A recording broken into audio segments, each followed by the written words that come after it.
Next guest. Well, she's so fantastic.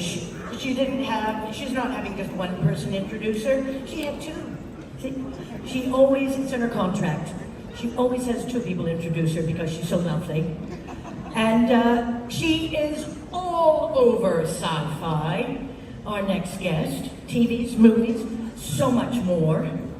In Andromeda, she played Andromeda 3 different ways. Very talented.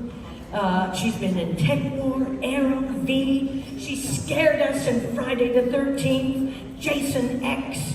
She also played an impressive, badass liberationist, terrorist in the series Continuum, pardon me. Then, of course, there was Stargate, SG-1, where she played Dr. Carolyn Lamb, ever resourceful, ever intelligent, ever solving the problems. Please welcome the lovely Lexa Doig. Robbie wants to know, we didn't have an intro like that.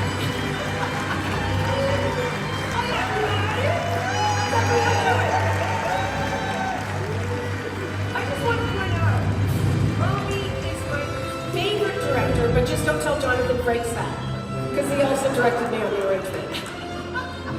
That's how you get more work. And just so you know, you'll start that way for you. Okay, great. So we're going like this, like it's a Stargate. Good times. Lexa Doig! Thank you. How's everybody doing? So who has got some fun questions for me today? Crickets? Oh, hi. How you doing? Hello, I'm good. And while I'm dressed in Stargate, I'm a big Andromeda fan. Thank you. I actually called my cat Andromeda. I But love it. she only listens like if I call her Romy. So if I say Romy, Fair. she comes. If I say Andromeda, she. Fair. My cats don't listen to me at all. Oh, I'm very sorry for that. All right, so what I actually wanted to ask is, we hear a lot about Stargate here, a lot about Star Trek, but I want to ask about Andromeda. So how was it on the set, like the feeling, was it funny, was it like very serious, were you all good friends, like how was it on the set? Oh, thank you very much for the question. The set of Andromeda was a really fun place. Gord Wolvett is one of my oldest friends, actually, and one of the funniest people I know. Same thing with Lisa Ryder, who played Becca Valentine. And Kevin Sorbo, who played Captain Dylan Hunt, he's a really lighthearted guy on set, so he likes to keep everything light and funny. I think I'm hilarious, personally, so I liked to crack jokes. We didn't take ourselves too seriously. It was a really fun show to shoot. Yeah. Thank you. Thank you. Hello. Hello there. During his panel yesterday, Michael told us you didn't tell him about getting a role at Stargate initially, so why didn't you tell him? Wait, sorry, could you say that again? Michael told us during his panel that you didn't really tell him about trying to get a role on Stargate. He lies like the sidewalk. He knew I was auditioning for the show because I brought the script down to him when I was sent it, and I said, "What's the relationship between Lamb and Landry?" He said, "Oh, I think they're love interests." And I said, "Wait a minute, you said Beau Bridges is going to play Landry?" And he said yes. And I'm like, okay. I don't think we're love interests, I think it's father and daughter. And he said, no, I think you're wrong. Well, I went in, I auditioned, and Rob Cooper, who was in the audition room, looked at me and he said, I'm just trying to figure out, that's great, but I'm trying to figure out how you would be Beau Bridges' daughter. For those of you that don't know, I'm half Filipino, half Caucasian. And I looked at Rob and I said, well, Rob, my dad is white. And he went, great, fair enough. So when I got home from the audition, I looked at Michael and I said, I was right, you were wrong. She is Landry's daughter. So he lies, basically. Just wanted you guys to know that. Thank you. Thank you.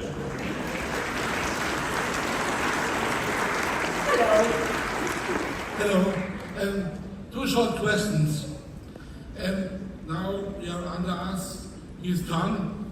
What do you really think about Robert Duncan McNeil? Well, Robbie's gone, I can tell you. No, Robbie is awesome. He came in, I was on a show called The Arrangement, and in the first season, somebody see The Arrangement here? Anyone? It aired on E! channel in the States, so I think it only aired in the States. But we had a different showrunner in the first season of the show, and not to be disparaging, but there were a lot of challenges in the first season of the show, so when Robbie came on in the second season, it got so much better. Just logistically, everything about it. I loved working with Robbie. One of the greatest things about working with him, he also had Jonathan Frakes on as a director. I loved working with John. The thing that I loved about working with both of them is they're both actors as well, so they understand the challenges of telling a story from our perspective in front of the camera. So I just felt supported. He's awesome, he's funny, I love him. And the second one is, who was your favorite, Andromeda or Stargate? Oh, you know what? I'm gonna have to go with Andromeda because I just had so much more to do. It was a more challenging character because I kind of had to play 3 different characters who were also the same and was artificial intelligence, so a little prescient, I guess we can say. But I thoroughly enjoyed working on Stargate. I thought that was a really fun character and a great relationship with Landry, played by Beau Bridges. Thank you. Thank you. What is the spotlight for now? We're back here. Hi. Hi. When you were playing acting Andromeda, how did you get in the headspace of worship? Well, I am a woman living in a man's world. You have to put on armor sometimes. Getting in the headspace of being a worship, you know what? It was pretending. Honestly, it sounds really weird, but as actors, especially when you're doing sci-fi, you have to pretend like you did when you were a little kid and raise the stakes all the way up here. I remember we were filming on 9/11, and I remember we were filming a scene where a planet had just been destroyed. So billions of people on this planet had died. And it really put it in perspective, that kind of feeling that we all had in our guts, thinking about what was happening in New York City. And Keith Hamilton Cobb is from New York City, and he was having a lot of trouble getting in touch with the people that he loved and cared about there because the phone lines were overblown. And realizing that kind of put into perspective how high the stakes actually are as an actor, that you have to pretend when you're on shows that are fantastical, like science fiction shows, where you are talking about planetary annihilation, galactic-wide destruction. You know, it gives you something, but it also makes it very clear that what we do is pretend, and what happens in the real world is the stuff that really gets you. Thank you very much. You're welcome. Hello! Hi. Quick one. Michael was on Andromeda as well. Did he tell you that he is auditioning? Sorry? No, well, because we met when he did Andromeda in the first season of the show. That's how he and I met. And went out on a date, I think the first day that we worked together. And we've been together ever since. Yeah. Can't get away. But I love him. He's awesome. I'm kidding. I adore him. Hi. Oh, hello. Thank you for being here. Oh, you're there. Great. Hi. Hi. Kevin Sorbo was one of my big childhood heroes with Hercules, and now as an adult, I'm often disappointed of his political views. And You and me both, my friend. yeah, and this whole separation of artist and art is a really interesting but difficult topic. Is it difficult with colleagues to perform if you differ in opinions? This is a complicated question. It can be, it depends.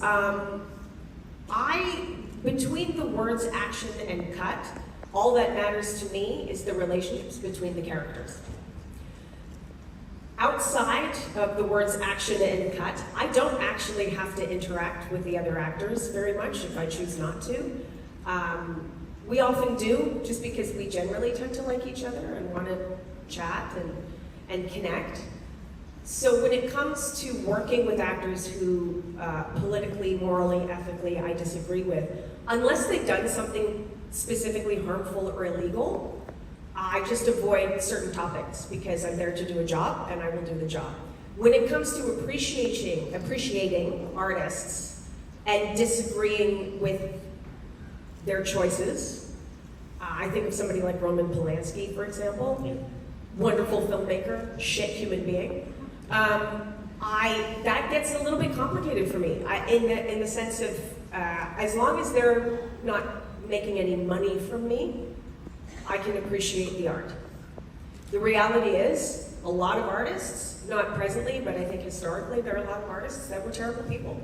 Marlon Brando, amazing actor. Dick. Complete, horrible human being, right? I think that's one of those choices that everybody has to make individually about whether or not you're going to appreciate an artist's art. I just don't want them to make any money from me. That's my personal view. Thank you. You're welcome. Hello. Hello? Since you're from Canada, you appear in many Canadian local productions. Can you tell us a bit about the different approach Canadian production companies do compared to their bigger US friends? We don't have a budget in Canada. A lot of the domestic production, a lot of it takes place back east in Toronto because Vancouver is sort of known as a service town for American productions. There's a lot more domestic production that happens in Toronto, also because that's where the domestic production offices are that kind of create shows like the CBC, CTV, and Global are kind of our big networks there. The main difference is budget. We just don't have a budget and we just don't have a reach. When it comes to the American productions, as an actor, reading for Canadian productions versus American productions, you kind of have to keep track of your accent. Canadians say, sorry, I'm really sorry about that. Americans say, sorry, really sorry about that. You just have to change the way you speak, frankly. And have a little bit more of, I don't want to say aggressive, but a little bit more of a confident attitude. Canadians are very humble people, and it kind of shows sometimes in our acting. And that's how sometimes you can tell a Canadian actor on an American show. Look for it, you might see it. Thank you. Thank you.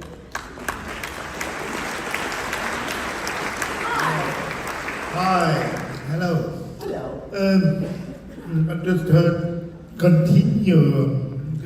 Have you some memories, and especially how did you like how the show seems to fizzle out? We had one good season, and the second one we didn't get all of this, and it fizzled out, at least for us in Germany. How was it for you? I loved working on Continuum. Initially, I actually wasn't going to play the character of Sonia Valentine because when I read the initial script, my biggest concern was that she was kind of written as the girlfriend of Roger Cross's character. And in talking to Simon Barry, who created the show, who went on to do some other great shows, I think the most recent one he did for Netflix was called Warrior Nun.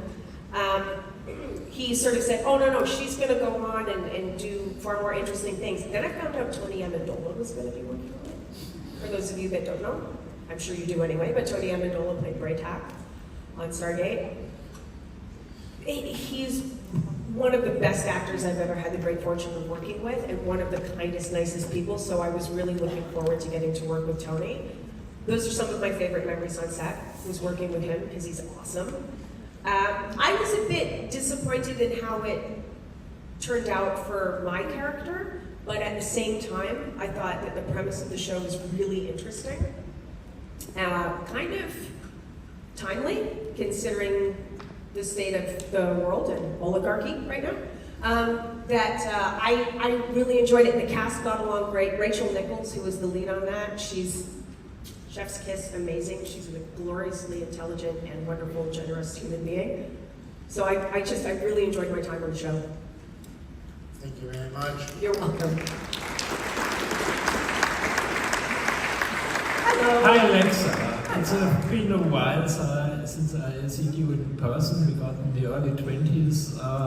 I was a lot of time at the set of Stargate, and I was 3 times in Andromeda. And I have 2 questions. At my first visit of Andromeda, Peter DeLuise approached me. We could be brothers in spirit. And he told me, and I want you to confirm it or deny it. He said to me, Robert, I want to tell you, Michael Shanks is dating Lexa Doig. Oh, very exciting. And Shanks paid me $20, so I repeatedly filmed the scene in which you were kissing. Is this true? Or is this just a joke by Peter DeLuise? That is Peter DeLuise. Yeah, Very of much course, so. of course. Although maybe it is. Ask Michael, because I do not know. I mean, Michael swears that's not true. Okay. And my second question is, I was on the party of the 200 episodes of Stargate. Oh, yes. And I missed you, and I really don't know why was your character on Stargate slowly moving out of the show? I think that had a lot to do with the storylines that were happening at that time. There was, and please correct me if I'm wrong, but like universal annihilation at risk or something like that. I mean, I love working on the show. I loved working with Beau Bridges. I just think the writers had bigger things to accomplish than seeing if the daddy and daughter could get along again. Okay. But Thank you very much. I love doing it. And ask Brad Wright. He'll tell Yeah, you. I will. Thank you very much. Thank you very much. Hello. Oh, I love your costume. Thank you. Hi. So you were in a lot of different projects. So you obviously have a repertoire in many different genres. So my question would be, is there any genre you haven't done yet that maybe you would love to do in the future?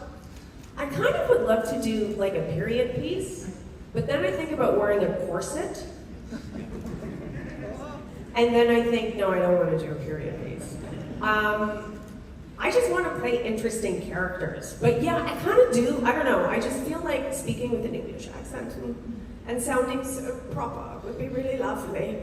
I'm kind of waiting to get a little bit older where I can just play cranky old ladies all the time. That's my dream. I'm not going to lie. That is absolutely my dream. Thank you.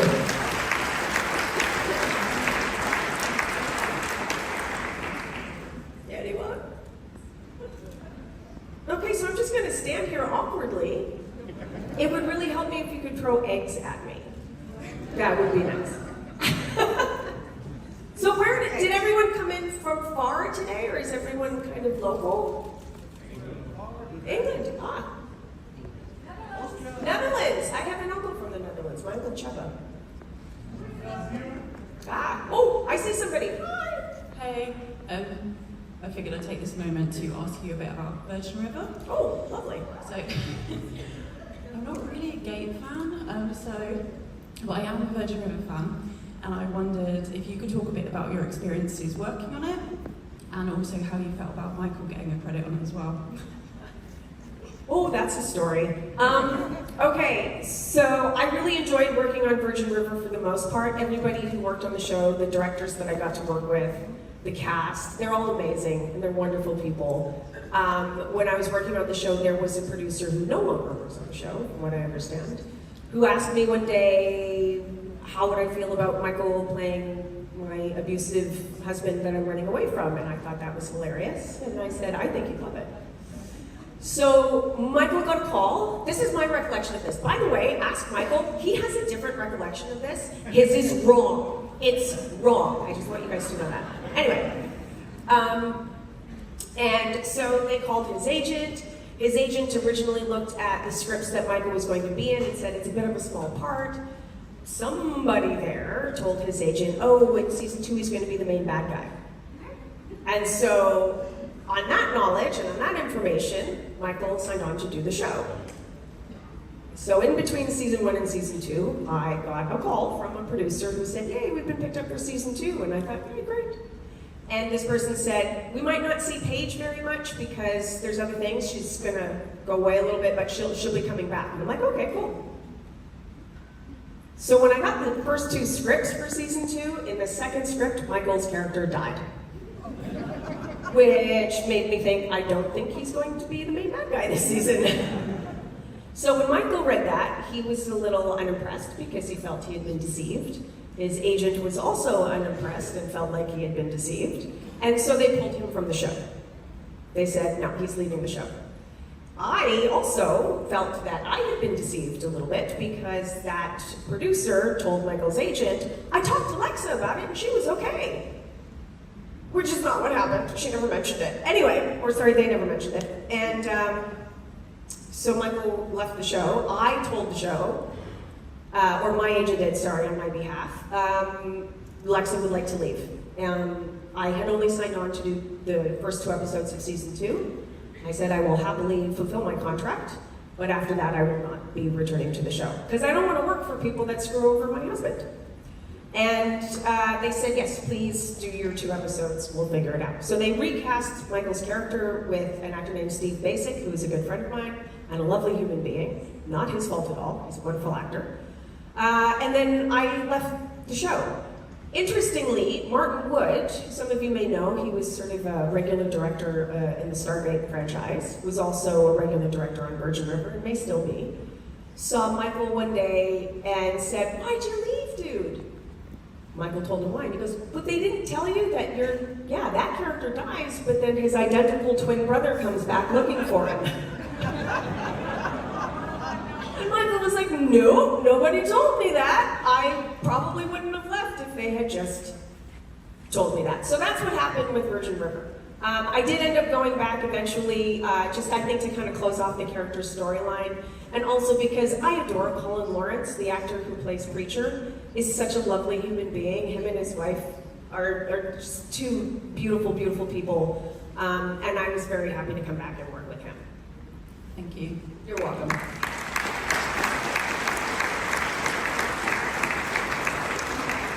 Who's next? Oh, hello again. Hey, well, I thought since there was no one else, I just ask another question again about Andromeda. Since you're not playing a warship or an android every day, is there something that you would have liked to do as Romy that you didn't get a chance to?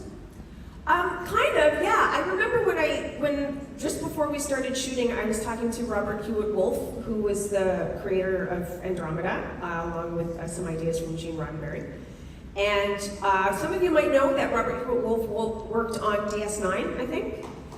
Yeah, great show. And he had said, when he was explaining to me the concept of the artificial intelligence characters, that they were considered kind of a separate race, and that they would have families. So 2 AIs would kind of program offspring, I guess. Not unlike Data, I guess, and Data's daughter, was it, I think? In the original, in TNG. And I would have loved to have seen that. I would have loved to have seen Romy become a parent. But maybe it's because I was pregnant in the last season of the show. And I thought it would have been cool to have a pregnant android, but they opted not to do that. So they blew me up instead. All right, very interesting. Thank you. Thanks. Hello. Hello. Do you have a dream project, a role or something creatively you want to do in the future where you say, I still have to do this in my life? Nothing that I've sort of clung to for a length of time, but Michael's and my daughter, Mia, is just finished her 2nd year in the same acting program Michael went to at university. So she's pursuing acting. She's already played a younger version of me in a Hallmark series called The Aurora Tea Garden Mysteries. I would love to work with my daughter, and my son is also wanting to get into film and write. He's got amazing ideas and he's a wonderful writer. I would actually love to do a family project at some point because I love working with Michael as a director. He's actually awesome. You'd think we'd fight, but we don't because he's got a really great eye and he knows how to give direction well. I would just love to do a family project because nepotism! I'm kidding. But I actually think my family's talented and I like them. Who knew? Thank you. Thank you.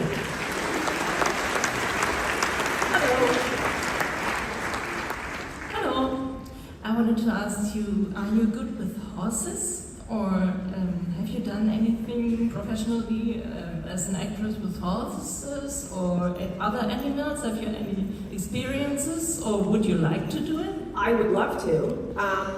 There's an old saying in the film business which is, never work with children or animals because they will 100% of the time upstage you. But I would love to work with animals. Every time I filmed with animals though, they're the reason the day goes really long. But I love horses. I wish I could ride them. I can't. I would love to learn. And again, maybe instead of, I just had an idea. Instead of doing a period piece where I'm in a corset, I can like be a swashbuckling kind of person on the back of a horse. Cool Western. Yeah, something like that. That sounds nice. Something in comfortable clothing that isn't tight. That sounds really fun. Thanks. Thank you.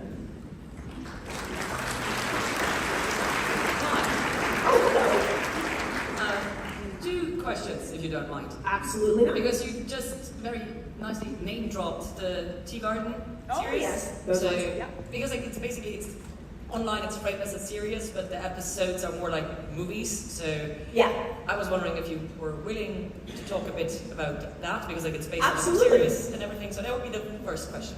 Oh, okay. So what is there something specific that you wanted to know about the Aurora Tea Garden Mysteries? Just how it came to be, how it was, because like it's a very like light-hearted approach to murder mysteries. Yes, it is. For those of you that don't know or may not know, there is a series. There's I guess, network in the States called the Hallmark Movies and Mysteries Channel. And Hallmark is really lighthearted, right? It's for adults, but they're kind of cozy, easy, not difficult storylines. And I never get hired on Hallmark because I am beige and have tattoos. However, one day I was at the soccer pitch, the football pitch, watching my daughter play footy on her team. One of her teammates and good friends at the time was Martin Wood's daughter, and he was directing them, the Aurora Tea Garden Mysteries, and he said, "Hey, come audition for this." And I said, "Martin, I don't get hired on Hallmark." And he goes, "You will, come on, I want to work with you." I'm like, "Okay." So I did, I got the part, and got to play one of the dumbest characters I've ever played in my life, and thoroughly enjoyed it. I love playing a stupid character. But it was a lot of fun. It was fun to kind of have a bit of comedy. The cast was great. Most of them, with the exception of Mary Lou Henner and Candace Cameron Bure, were local. They were from Vancouver, and so we all knew each other. So it was just a lot of fun to do that. It is always interesting, though, because the town that those stories took place in, we figured must have been this really dark murder capital, that I had this whole other storyline in my head that was more HBO, Game of Thrones, than it was Hallmark, where you find a dead body and go, "Oh!" As opposed to, barf, which is probably what I would do if I found a rotting, decomposing body. That's just me. But yeah, I really enjoyed doing them, and I'm sad that they kind of came to an end, but everything good ends eventually. There was a lot of death A for lot of Hallmark. death. Yeah. A lot of death. I would have liked to have seen more blood and gore, but Hallmark would not. Still Hallmark. So the second question is, when I'm bored, I look up random shit on the internet. Perfect, I love it. Google yourself, see what people are saying. Right. There is a quote with no sources on your IMDb page. Oh shit. So I tried to find if there is an interview where you said that. I only found pages referencing the IMDb page quote. So supposedly, you said, I'm a really big geek, I do dorky things, I snort when I laugh, I'm clumsy, and I'm a sucker for RPG games on my computer. This is true. Okay, so if you are a sucker for RPG games, what you playing, and are you playing Baldur's Gate 3? I used to play, I don't play them anymore because I have a Mac and I can't figure it out because I'm a Luddite. However, I used to play Baldur's Gate and loved it. And my favorite, I'm so old, guys, for those of you that do play RPGs on their desktops. Does anyone remember Mellencamp the Chicken?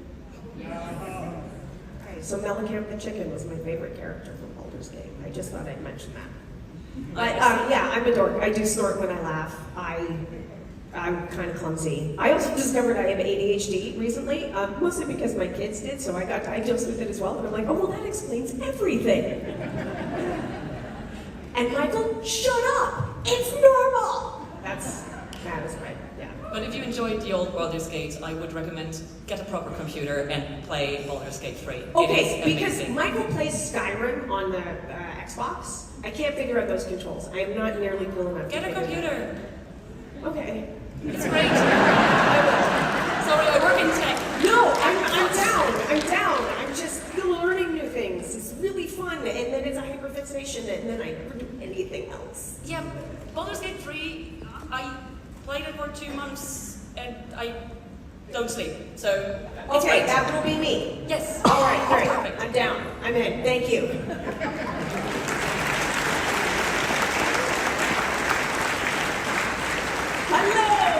Hello. If you had a time machine, where would you go? Into the past or the future? God, that's tough.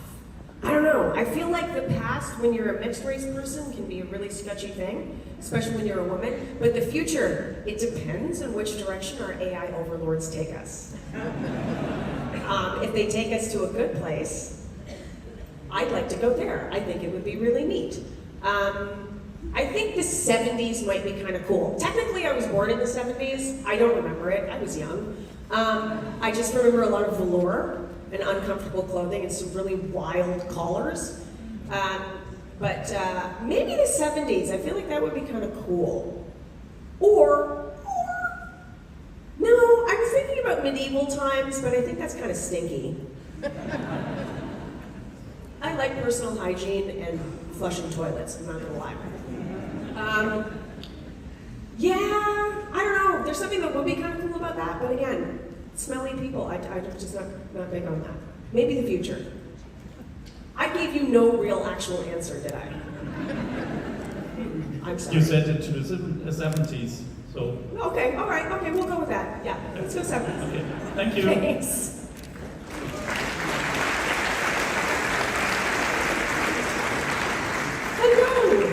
Hi there. So you talked surely about something with blood and gore, and I have to ask. I guess you were filming Jason X while you were filming Andromeda as well, but I'm not sure. Kind of. Kind of. So I wanted to ask, how was it different, like on set, with a more, let's say, more happy kind of sci-fi future versus a horror-themed sci-fi future? How was it on set? How were the actors? How was it going? Well, it was very funny because Lisa Ryder and I actually were working on Jason X when we screen tested for Andromeda, and we both screen tested for the role of Becca Valentine. I wanted to play Andromeda because I thought it was kind of a cooler character, but they weren't screen testing for that character. So when they offered me the role of Andromeda and Lisa Ryder the role of Becca Valentine, we laughed because we thought our characters from Jason X kind of swapped. Where I was playing the android and she was playing the badass versus the other way around on Jason X. Jason X was fun because of the gore. The best thing about shooting a horror movie is, or a horror TV series, because I also worked on a show called Chucky, is the kills. They are so much fun. Exactly. They're so gross, but they are so much fun. And Jason X had some really interesting kills. And I kind of like working in the darker version of the future, where there's a guy in a hockey mask trying to kill you. I think that's, in some ways, a little bit more fun. Yeah, I think I would rather do that. What does that say about me? I don't know. Perfect, thank you. Thank you.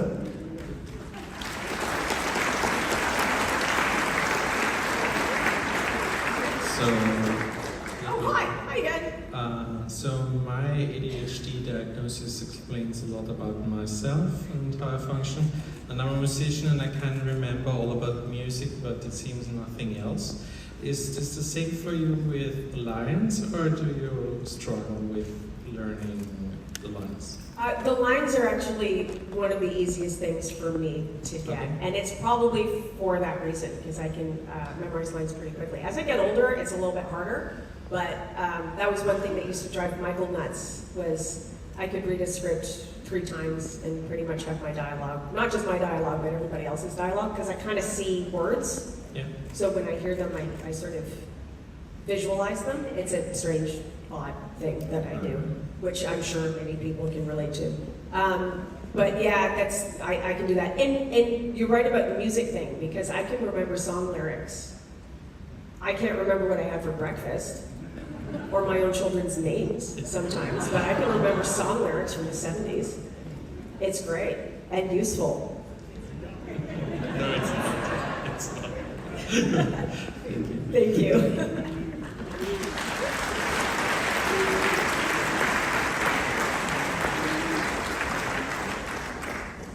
Anyone? Bueller. Does anyone get that reference? Good, I'm glad. Thank you, thank you. Okay, I have nothing particularly interesting to say, but if anyone wants to ask about cats, I like cats. They're pretty cool when they are nice to me and not shitting on my fucking floor. Sorry, pardon my language. I have one cat that likes to take a crap just outside the litter box. Michael and I call it the protest poo. Hello. Hello. I've come to release you. Oh, thank you. I appreciate it very much. Yes. Very kind. Thank you for great questions, and thank you for such great answers and responses. Absolutely my pleasure. Thank you everyone for coming and listening to me blabber on. Lexa Doig. Thank you. You guys are awesome, and I hope you enjoy the rest of the convention.